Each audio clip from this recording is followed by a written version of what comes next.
Good morning, everybody. Welcome to another episode of the Smashi Business Show. It is a new week, new stories for business. Today is September 16th, 2024. It is 10 a.m. My name is Hinda and I'm here with my co-host Abdul Majid Awan. How are you, Abdul Majid? I'm good. After a weekend, good. Always good to sleep in during the weekend. Yeah. Abdul Majid was telling me something very interesting that happened this morning. So can you tell us about that? I was reading about how Saudi is planning to basically accept yuan for the oil payments from China. So if they're exporting oil to China, they are happily going to accept yuan, and they're open to the idea. A minister, Mr. Bandar Al Khuraif, Saudi Arabia's Minister of Industry and Mineral Resources, emphasized that kingdom's willingness to embrace new ideas in commerce is here to stay. And recently, the Chinese premier came to Saudi Arabia. He also visited the UAE. So he came to the region. China is trying to do business with this region to extend its reach, obviously, in this region. And the region and they is have also been here in Dubai, especially for a while. They've been doing business for decades, probably now. Decades, and they're one of the biggest markets for the UAE and Saudi for exports and imports. So there's a big trade relationship between these two countries specifically, and then the other countries in the region as well. So it'll be a good move if Saudi Arabia accepts yuan as the form of payment, because then the dependency on dollar that we always talk about will move away, because dollar fluctuations have been a problem for a lot of people, for countries especially who see a lot of fluctuations in dollar exchange rates. So if this happens, it will be one of the historic, like, landmark things that happens. Because usually people trade in the dollar, so this will mark a shift, a potential shift in global oil trading. The dollar dynamics. is the go-to universal currency, because apparently it's considered stable than most other currencies. Right. But the exchange rate from dollar to other currencies, that's fluctuating a lot. So moving to local currencies, it's apparently it's a good sign. Economists and experts believe that it will help a lot of countries remove their dependency away from dollar. Right. So let's see if these things happen, and these things are in talks. We also talked about BRICS Pay, remember? Yeah, we did. So so BRICS is also one of, they're coming up with BRICS Pay or BRICS Bridge. The name is not final, but the idea is there that all the BRICS countries, Brazil, Russia, India, China, and South Africa. Apart from that, the UAE, Saudi Arabia, they also became part of BRICS recently. And the October annual event of BRICS, the annual conference, annual exhibition, everything that happens for BRIC in October, that will be chaired by Russia. And the discussions will take place about a unanimous payment system. So the unanimous payment system will help these countries, which are 10 in number now, deal with each other in their local currencies. So that is also happening. So a lot of things are changing. Yeah, so Saudi Arabia not only is doing business with China, but also with the United States. And this happened last week during the GAIN Summit, which occurred in Saudi Arabia. And there were unofficial, but the main topic of the event was actually the US government selling NVIDIA chips to Saudi Arabia, and more specifically their H200s, which was used for OpenAI's latest version 4.0. So they're also trying to import chips into the kingdom. So that's another very huge event, because Saudi Arabia is moving to advance their AI landscape, and with the H200 chips, which is one of the strongest out there in the market, it will possibly make that happen.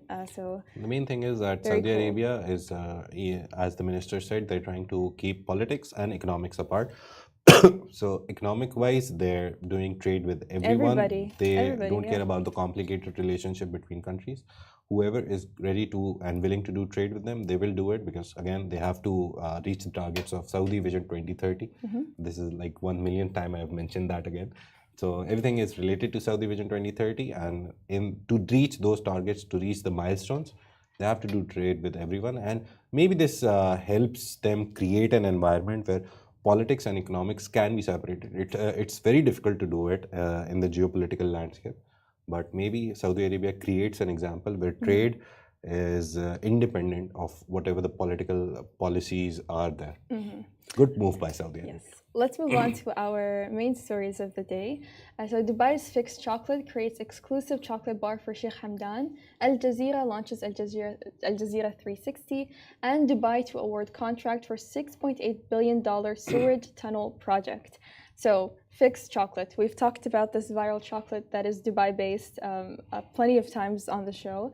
I'm pretty sure you've seen it floating around. It's the famous chocolate bar which has pistachio inside. It has a bunch of other very unique flavors. Kunafa and all Kunafa, that. yes, I think that's their best seller. Yeah. And they have been praised by the prince, the crown prince of Dubai, Sheikh Hamdan, and they're actually collaborating with him to create a very unique chocolate bar which features as an Emirati halwa. Yeah, so it's called halwa, which just means sweet, but is a type of I don't know how to describe it. It's a very distinct flavor in the Emirates.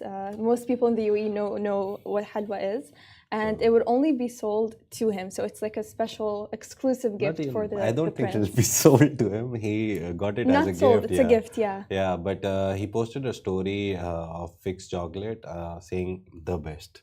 So this got Fixed Chocolate the royal stamp of approval, in my opinion. And we were talking about it. Fixed Chocolate is not an old product now, a new product now. It has become old. Everyone knows about it. Everyone talks about it. Itself, yes, it's established itself. But we were talking about the operational problems they still have. Yes. That a lot of people are complaining that you don't get the chocolate whenever you want. Right. There are very specific timings that you can order it on, and it's only on Deliveroo. Yeah. And we're talking about maybe since it's growing, and not only that, they've even been growing outside the United Arab Emirates, even Canada and the United States, but as replicas, not official. So this is a great opportunity for the owner to start expanding the operations and having more people involved and more areas of delivery. So not just Deliveroo, but maybe perhaps a pop-up shop. I think that would honestly do very well to have a pop-up shop. Let's say Dubai Mall. I guess the idea, the USP is that they're handmade and they're freshly made. They're not stored for a very long time. They don't have any ingredients to keep them like fresh for a long time, I guess. So it's mainly the idea of handmade and exclusive new flavors that they come up every day. So if they somehow manage to scale it up, they will have to scale up the production as well. Yes. Right now the production is, I guess, a few hundred bars every day. That Sarah Hamuda can answer. If maybe we can get her on the show or someone from Fixed Chocolate on the show. But they need to scale up their production. That is when they can scale up their distribution as well. Right now, the distribution is the problem. I saw an ad that Deliveroo will deliver it from 2 to 5 p.m. some days. So they announce a special timings. So that should not be the case. If you want people to get addicted to it, you need to make it available 24/7 on every petrol station, every stop, every shop where you can find it. So but again, most probably they will have a plan, but right now it's not working for them. But again, the production of the chocolate probably takes most of the morning, since it's made it's made fresh, and so they kind of just have those few hours in case it's sold out. It's like, well, we close at 5. Come back tomorrow. We'll have a new batch the day after. I think one of the reasons it's a marketing trick that I've read about, because I've seen a lot of products in Dubai and in Pakistan also that are very exclusively available through a time and date or on a certain day. So we had this cake in Pakistan. The lady, she started from her kitchen. It's the exactly same story, to be honest. It's a 3 milk cake she makes, a chocolate 3 milk cake, nothing else. She started with that, and overnight they became famous. But she had to make small shops, pop-up shops. So, but again, even in those pop-up shops, there's a limited number of cakes that are available. So as soon as they open the shop, people are lining up. They go inside, buy the cake fresh. So every day the cakes are made. So now she started with like 4 or 5 cooks. Now she has a whole army of cooks. Wow. So her whole idea is that these are made today for consumption today, or maybe for tomorrow. You can obviously put it in a refrigerator. But that is the example that I would want to give to Fixed Chocolate so that they can create pop-up shops, say that they're made today, fresh Close at consumption. 5 p.m. Yeah, but close at 5 p.m. It's impossible to get the cake after 6 p.m. in Pakistan. They open up at 10 and they close at 6. So that is one of the examples that I've seen scale up, but keep that exclusive idea of, oh, daily made, Right. fresh made. So I Fixed suppose Chocolate- there's something attractive about the idea, like, okay, I can only get it at this time, and like, if somebody comes after me, it's like, oh, look at me, I have the chocolate, and like, you have to wait. See, it's a for the marketing next day. tactic. It's very good for starters, but after a while, when, like, for example, you eat it once, twice, thrice, after a while, you'll lose the novelty of the product. People will stop talking as much about it as they do right now. Then you will need more scaling up in terms of distribution and in terms of creation of the product itself.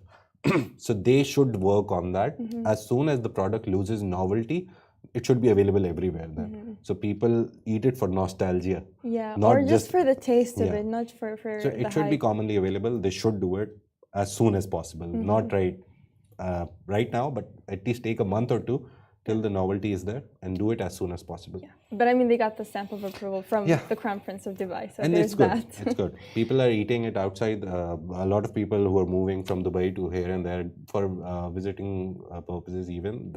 Everyone says bring Fixed Chocolate. Yeah. Before it was perfumes. I remember if I was going from Dubai or Saudi, people would ask me for perfumes or ether. I guess it's Atar. ether. So now they're saying Fixed Chocolate. So Yeah. Let's bank move on it. Let's move on to our second story of the day. Al Jazeera is launching an Al Jazeera 360 platform, and it's basically an online content streaming platform. It's like Netflix for Al Jazeera. You Yes. can see all their programs on Al Jazeera. And it's only AJ360. in Arabic as well, and it's going to feature over 20 exclusive shows and also a vast digital library. So, as Majid said, kind of an Arabic Netflix, if you will, and it's going to debut it did debut on September 15th. Yesterday. And it fills the gap in Arabic content online because, as we know, or at least as the average viewer, if I want to watch Arabic content, if I go to Netflix, it's pretty limited. It's not like the English shows on there. It's good that they have a selection of it, but it's not as wide ranging. So it's good that Al Jazeera is kind of filling the gap in Arabic content online. And also, it's ensuring viewers and access balanced media aligned with Al Jazeera's core principles, and will give viewers a flexibility and convenience with 50,000 hours of archived programming. So whatever archives that Al Jazeera has from their previous Arabic shows, you will find it on Al Jazeera 360. And the most famous Arabic podcast that they had, Arabic show that they had, was Athir. We call it Asir, sorry, in Urdu, but it's Athir, right? Asir. What does it mean? Athir. Well, I'm not the best person to ask. Asir, I guess it comes from Asr, Atsir. Is it with a tha? Yeah, tha. Oh. So Athir, I guess it means something that makes and that has an influence. Asar is like in Urdu, Athar means to have an impact. Okay. So Athir is like making an impact. Maybe. But that was their most famous program, which was there on their normal programming. But their Arabic services paused in October 2023 last year. So they've now created a platform for it. And some of the shows which were like stopped, they will continue programming on that as well. So there will be live shows, a lot of documentaries, series, in-depth analysis, in-depth investigations. You can watch all of that. It's in Arabic, but you will have English subtitles over it. Most probably. Probably because you need to cater to a larger audience. Yeah, I mean, Al Jazeera is pretty famous worldwide, so I believe it'll be a good step to have subtitles. The problem was that Al Jazeera was facing a lot of shadow bans on social media, apparently, because that is what they say, that they were facing a lot of shadow bans because according to a lot of Westerners, Al Jazeera is used as a propaganda machine from this world. But to be honest, I find their programming very objective. Whenever I have to refer to something, I go to Al Jazeera. That is like my go-to source to see if there is some conflicting thing. I go to Al Jazeera. I go to BBC, obviously, also. So out of like the 3 or 4 places where I go to find stuff and confirm if it actually happened, one of them is Al Jazeera. So it has become a big name. So they were facing a lot of shadow bans because of their coverage on the genocide in Gaza. So now this platform will help you to go directly there. You don't need to wait for Al Jazeera's programming to pop up in your feed because it will not, because of the shadow bans and all the restrictions. But you can go to their platform and see their coverage. So it's a very good step by them. They understood that there is a market for their platform and they created a platform. Yeah. We also have a platform. We have Smashi.tv. You can watch all the sports shows. You can watch UAE basketball. You can watch UAE Super Cups. Business. A lot of sports. Yeah, business also. Business you already know because we're on the business show. You're on the business show. We have Smashi.tv. You can always log on to it. We have business and sports right now, exclusive rights to a lot of sports events that are happening, that are starting right now. So you can watch that also. We have a streaming platform as well. Go there. Let's move on to our final story, very exciting story. So Dubai is to award a contract for $6.8 billion sewerage tunnel project. And this is set to be launched, the contract is set to be signed by 2025. And the first phase of it will be in phases. We've seen throughout the UAE, whenever there is a very big project, they divide it into phases. Right, so to make it more digestible. Yeah. And also to, for example, if you're creating something which takes 10 years, they divide it into parts. So that way, first part can start working, so people get benefit. So you don't have to wait 10 years. You can wait 2 years, you'll get some benefit, and eventually phase 2 opens and you'll get the rest of the benefit. So it's a very good thing that I've seen here, especially that they, whatever project they have, they do it in phases. For example, there's the biggest solar power plant project, Al Maktoum Solar Power. They started that, and the first 3 phases started. The 4th phase, as soon as it starts, it will officially become the world's largest solar power plant. So yeah, very good idea. First phase is going to happen by 2025. The contract will be given. Yeah, so the Dubai Strategic Sewerage Tunnel Project, also known as DSST project, will aim to upgrade the city's sewage system to a sustainable, gravity-fed model that will last a century, 100 years. And Ahmed Al-Sabah, who is an investment and PPP expert at Dubai Municipality, announced that the first phase of the project, in its pre-qualification stage, again, the first stage, the pre-qualification stage, should be awarded by late next year. So by late 2025, we'll expect to see the first phase go through with this tunnel project. And the good thing about this is it's a public-private partnership. It's a PPP, which is the short form. So public-private partnership, private people will also invest in it. That's the good part. So they will get the benefits out of it. It's not just that it's a government project. Usually PPPs, the public-private partnerships, are done when government sees that whatever project that they're building can be profitable, and there is a chance, because no private firm would want to invest in a project where the government is losing money, but it's doing something good. Usually we see that a lot of government projects, when they happen, even if they're at break even, the government is happy because they're spending money and they're breaking even, so they're fine with it. Government doesn't care about profits as long as the people are happy and whatever money they're getting, they're investing. But private companies, obviously, they do business to earn money. So a public-private partnership has government involving private ownerships. So somehow private companies get the benefit, but their money helps make the project a reality. So it's a public-private partnership. We saw in the last rains last year that what happened. And as soon as that happened, Sheikh Hamdan, His Highness, he announced the project. That Dubai sewerage system will be built. It's a 60 million dirham project. 80 billion dirham project. So it will be rolled out in 3 phases, as I said. The first phase, the contract will be given in 2025. There's a lot of companies which are already present now. There's an American company which is helping Dubai make the plan, the initial plan, and as soon as the plan is finalized, as you said, it's in the pre-qualification state. So as soon as the plan is finalized, they'll find a company. The company will then start building the tunnels. I guess I read somewhere that they're like, you already said gravity fed. Yes. So they'll be like this, thankfully. So you won't need anything to push them.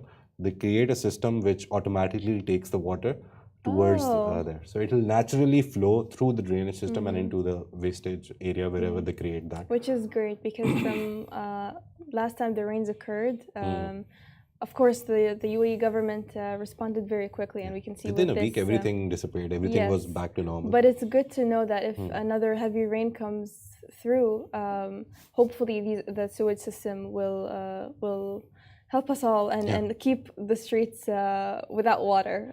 So in countries which are specially, if you see the globe, it's like a circle. So countries which are naturally towards the equator, they can build these kind of sewerage systems. Again, I'll give an example of Pakistan because again studied a lot. In Pakistan, we have a system like that because Pakistan is like this. It's a country which goes like this. On a slope. Yeah. So from north to south, the good thing is that the water also flows like this because we have mountains in the top region. The water flows, so we get water easily as well till the south. No need to push or dams and anything. So UAE is near to Pakistan. This whole region is connected. So UAE also has a gravity area. So it is easy to build it. It's not that difficult. Flowing. Just they've started now because weather is changing. Global warming is a reality. But everyone is then, experiencing it. But even then, with this project, they are trying to make it sustainable, which is really great. And sustainability, comes in a lot of ways. It's not just that we talk about, oh, we'll reduce carbon. The good thing is they won't use a lot of electricity in it since gravity fed. So what I've seen in sustainability ideas, people are saying that if you have to use 100 megawatts of energy, obviously you need a whole infrastructure to create it. So what they're doing is they're reducing the number of energy that you have to create to make something work. So if it takes 100 megawatt, they'll bring it down to 50 or 40. So that they save energy. So that is also sustainability. I also read about it and I was surprised. I always thought it was just like solar panels, wind farms, and just you put a wind farm and create energy. But this also comes in sustainability, that you reduce the energy consumption. Right. So yes, producer, please switch off the lights. We're using a lot of lights. We knew to use it for the show. But you can be sustainable in a lot of ways. There's a lot of startups in Dubai and Abu Dhabi. It's also about reusing energy and not just letting things go to waste. So with this sewer system, it'll hopefully be there for 100 years, and that's sustainability. And that's the good part. 100-year plans are always good because they serve for a longer time. And obviously maintenance and the way the government works, they always keep everything very high performing and everything in a very good state.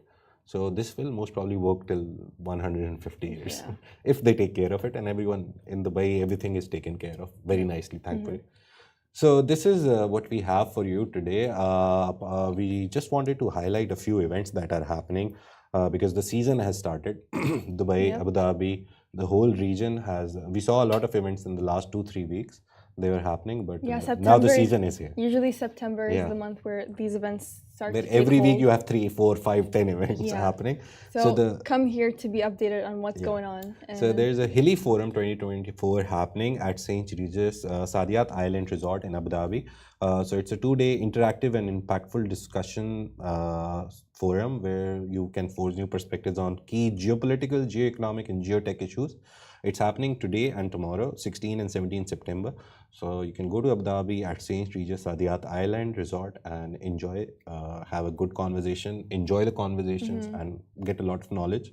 Also meet a lot of stakeholders. That's the main important thing, networking in these events. Then there's the World Utilities Congress. It is one of the biggest events that happens in the UAE. It's happening in Abu Dhabi also.